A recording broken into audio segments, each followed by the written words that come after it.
Hi beautiful, welcome to my channel. In today's video we are going to be celebrating my 6-year YouTube anniversary.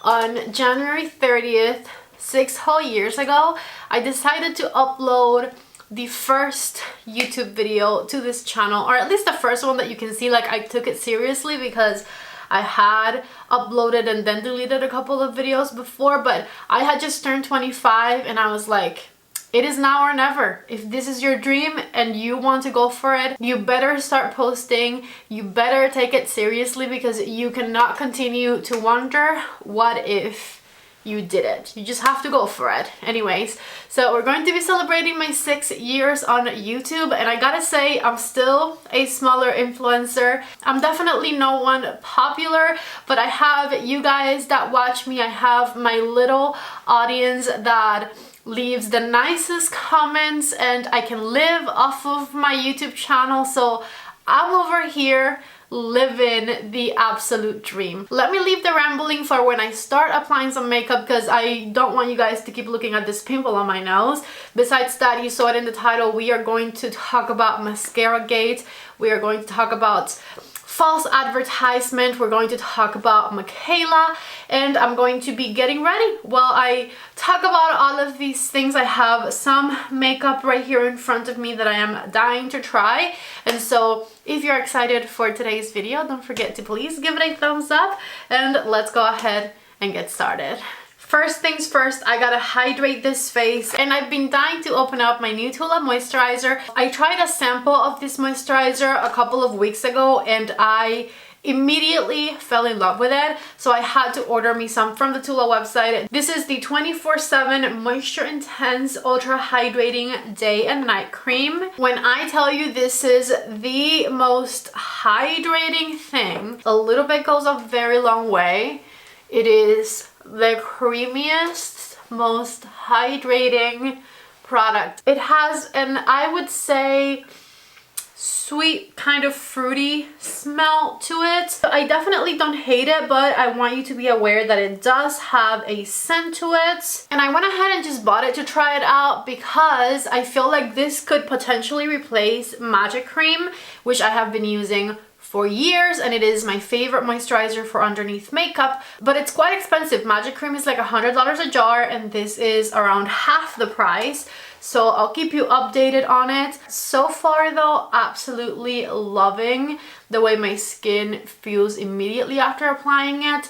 I cannot with that pimple. Oh my god. Okay, I might not mention every single product I'm going to use because I am going to be talking about other topics, but all of the products are listed and linked down below in the description box of this video. So if you have any questions about anything I am using, definitely check out the description box, because you'll be able to see down there all of the products that I applied. So anyways, like I was saying, I've now been uploading YouTube videos to this channel for 6 whole years, and 6 years in, I'm proud to say that even though I don't have the biggest audience, I have such a supportive community of people who watch my videos, who enjoy my videos, who leave me positive comments, who shop my links, and I can make this my job thanks to all of that. So from the bottom of my heart, thank you so much for that. So anyways, let's go ahead and start talking about Mascaragate 2023.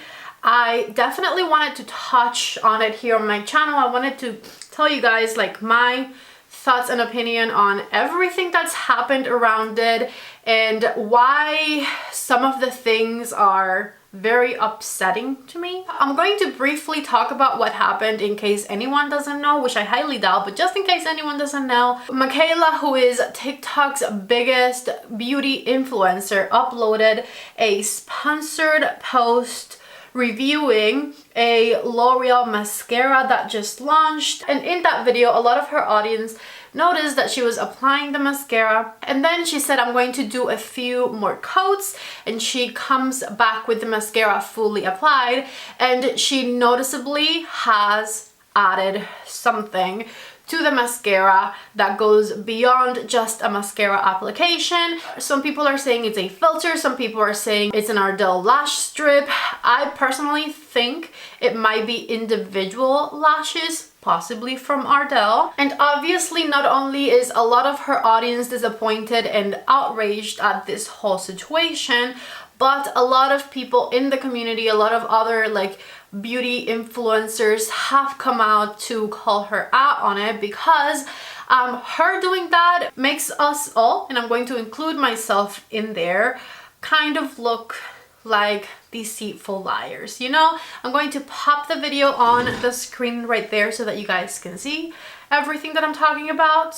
Look how long and lengthened my lashes look. This literally just changed my life. This looks like false. This is how? What? It's this L'Oreal telescopic lift. Look at the wand. Okay, so basically I'm taking the curved side and I'm going root to tip and I'm starting to coat the lashes. And then once you've done that, you flip the brush to the side and you use the hook comb to basically separate. This is one coat. Okay, I'm gonna add a second. Look at the length. Do you see that? I am speechless, and I'm not sure anyone's gonna ever be able to compete with this mascara. And then here's a picture of what's supposed to be the one coat versus the 2 to 3 coats of the mascara. As you can see, very different, the first coat from the next one, and there is added lashes in there. Like, you don't usually put mascara on and then some more hairs come out of nowhere on the second coat. I feel like once the first coat of mascara is set, you might be able to extend the little like lash clumps, but no extra lashes are going to pop out of nowhere, if that makes sense. So obviously something is going on. Pause on Mascaragate for a second. I was mixing my Vive Skin Nova with the concealer to use as foundation, because I have seen videos where people use these products like that and I wanted to try them that way, but that looked horrible on me. And I was also trying it with this new sponge, so I think I'm going to try and mix it again, but this time I'm going to apply it with a brush to see if I like it better that way.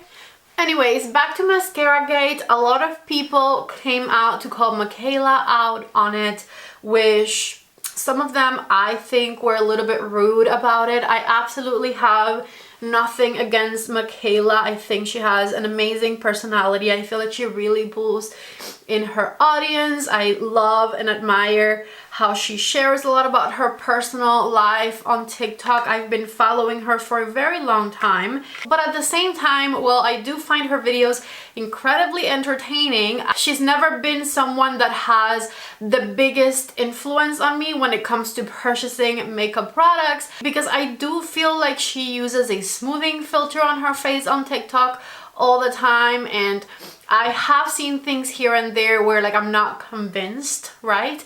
However, a lot of people do trust her, do believe her, and she has a 14 million people platform over on TikTok. And with those great amounts of success come a lot of responsibility, and you do have a lot of eyes on you. And so if you blatantly lie to people in a sponsored post, that reflects on the whole community, because a lot of people are going to be like, if Mikayla is lying, then all influencers must be lying. And I've been working on my YouTube channel, on my small little YouTube channel, for 6 whole years, building my audience's trust, literally questioning myself every day on my thoughts on products so that I can give you guys my most honest review of every single product that I try. And so it's very shitty in my eyes that someone with such a large audience can kind of taint people's opinions on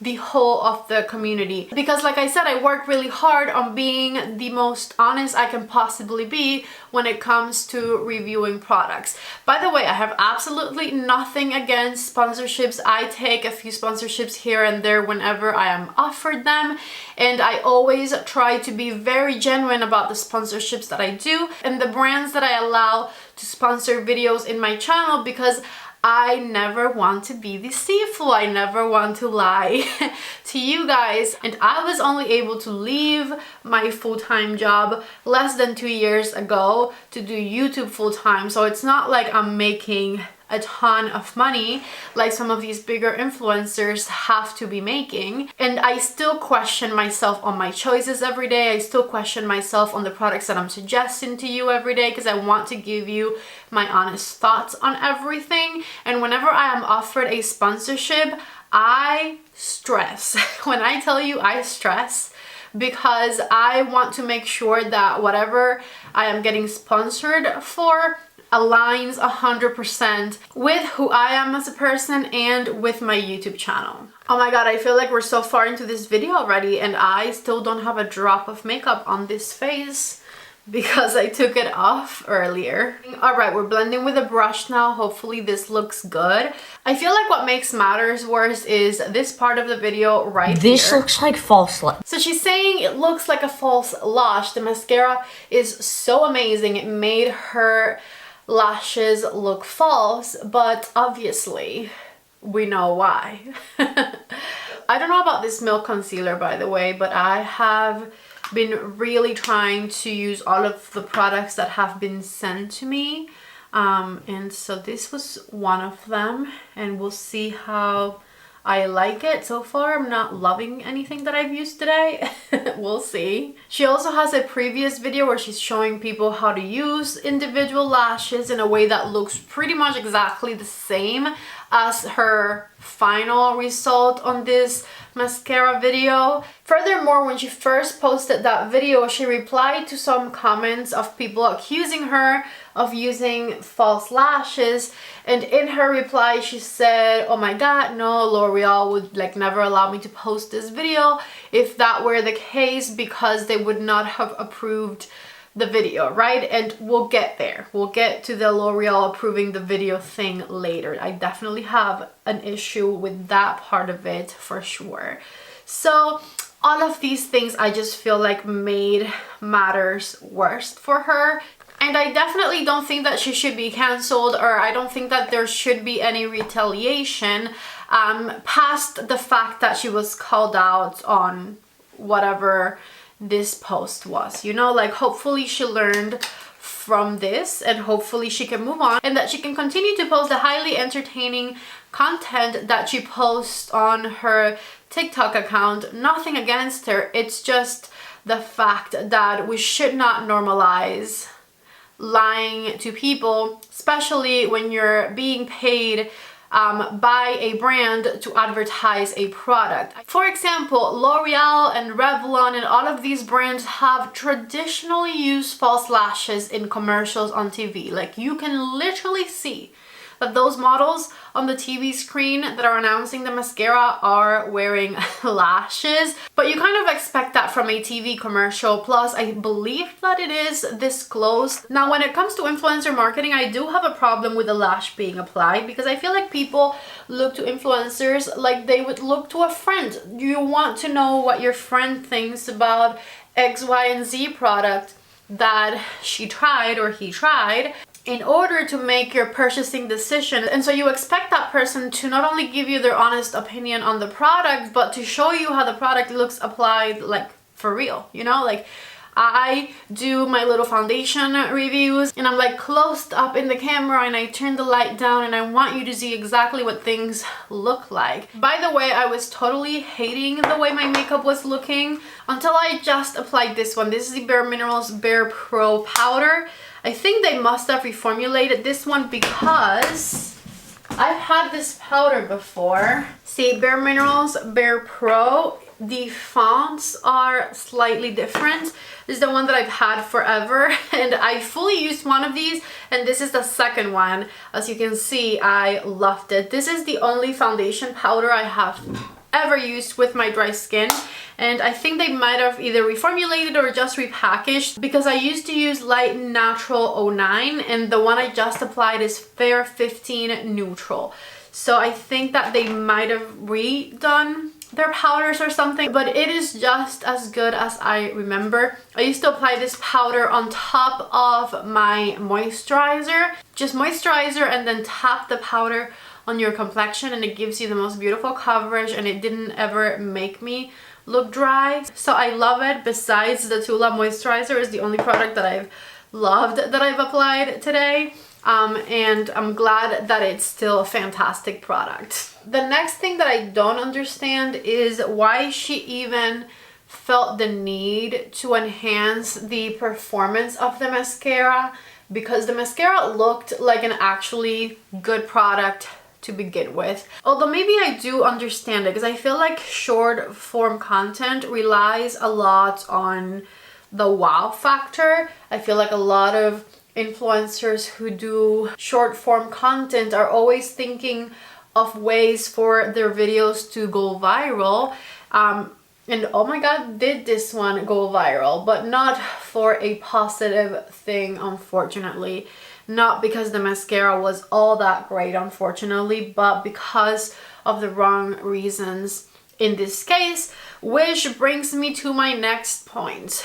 And this next point is the thing that truly bothers me about this whole situation, and that is, where is the accountability when it comes to L'Oreal? Because all I've seen them do is actually benefit from everything that's been happening. And so there hasn't been any blame placed on L'Oreal. They have not been held accountable about anything that has happened, and all they're getting is amazing press on this new mascara release. And so I honestly feel really bad for Mikayla that she's been the only one getting all of the heat about this sponsored post when L'Oreal obviously approved the video. I take sponsorships every once in a while and I have to submit them for review.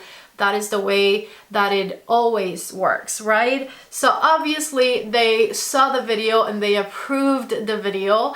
So why is no one talking about their accountability, right?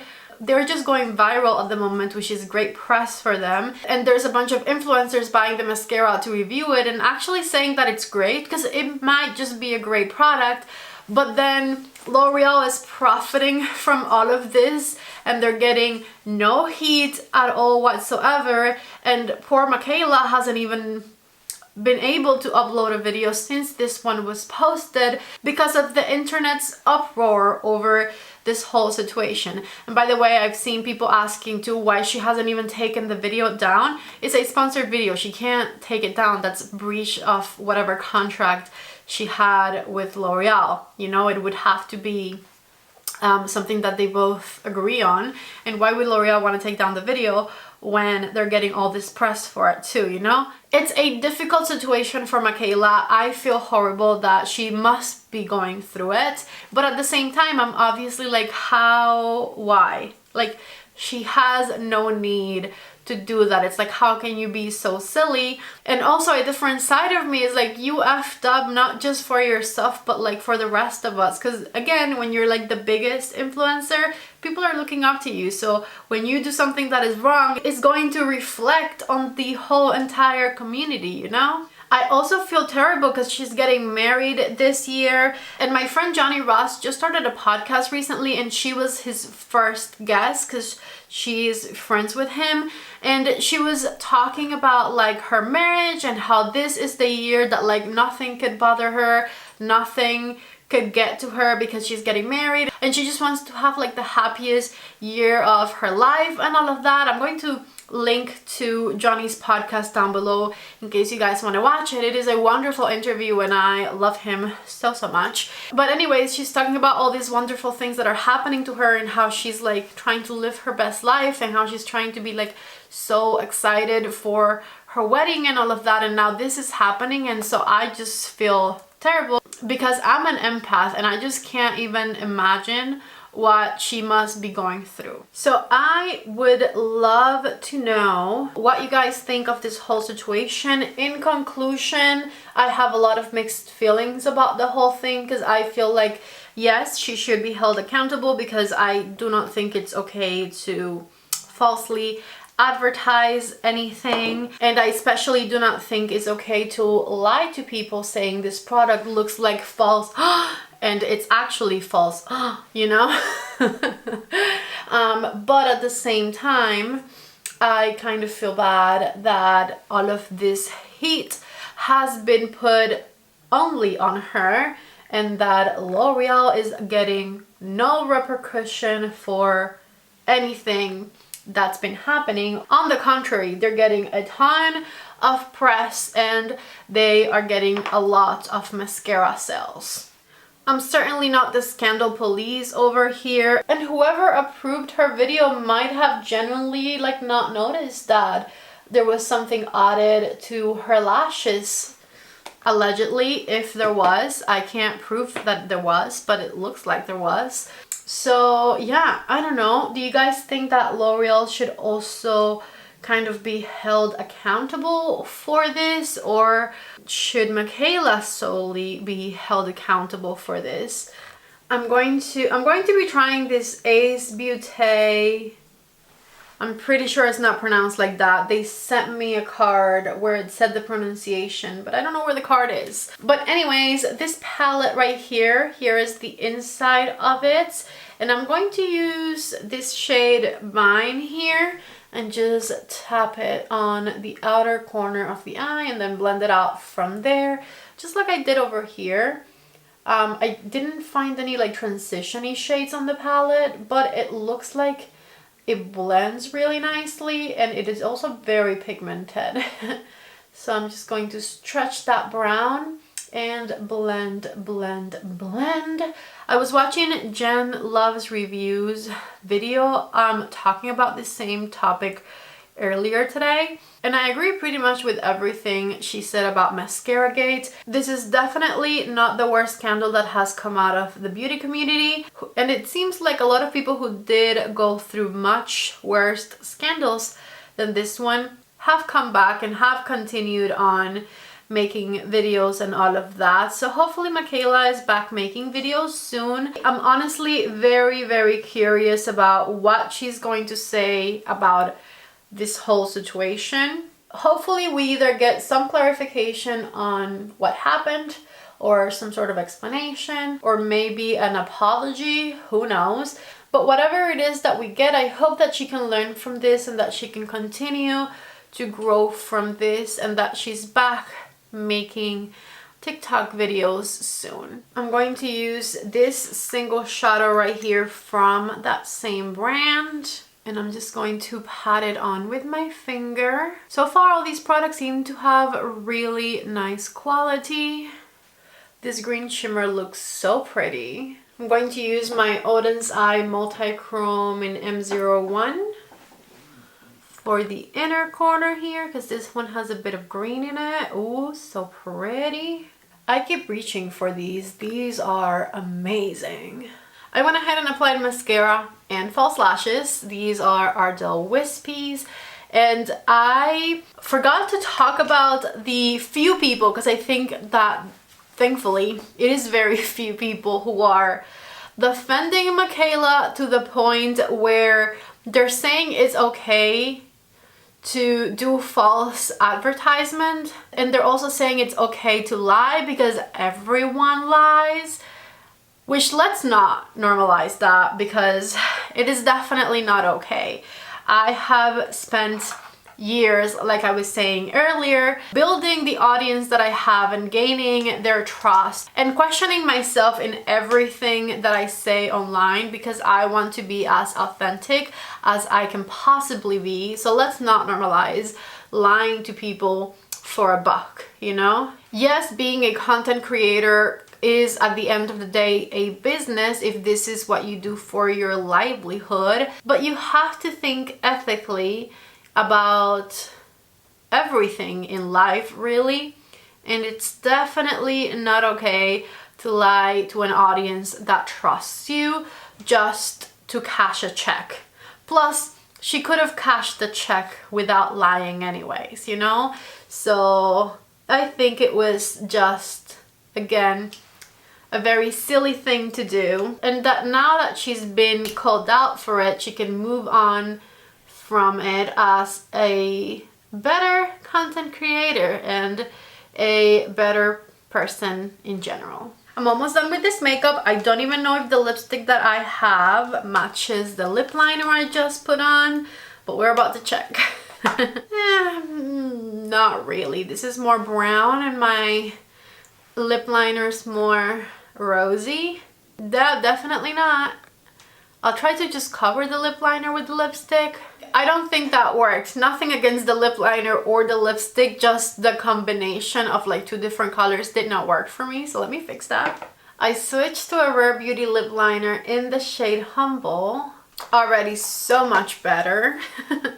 And I'm going to use this Muse lipstick from Lisa Eldridge. Okay, so this right here is the finished makeup look. I definitely had a ton of struggles throughout the way. Like I said, all of the products are linked down below, including this lipstick and lip liner that didn't work for me. I'll link those down there as well, and then I'll also link the one that did work for me. My saving grace in this video as far as my complexion was definitely this Bare Minerals Bare Pro powder, because it made things look nice. I also really like the Kaleidos contouring palette, and this Milk liquid blush right here. I applied it and I actually also really liked it. Plus, I think it was definitely fun to try these products from Ace Beauty. The single green shadow is spectacular, and the matte was really nice as well. I only used one shade from this palette, but overall, a brand that I definitely want to try out some more things from. That was it for me. I know this was probably a bit of a long video, so if you stayed all the way to the end, leave me a winking emoji down in the comment section below. Definitely let me know what your thoughts are on Mascaragate. And that is all I have for today's video. If you guys liked it, don't forget to give it a thumbs up before you leave. Subscribe to my channel if you haven't already. I love you guys so much. Thank you for watching, and I hope to see you back in the next one. Bye.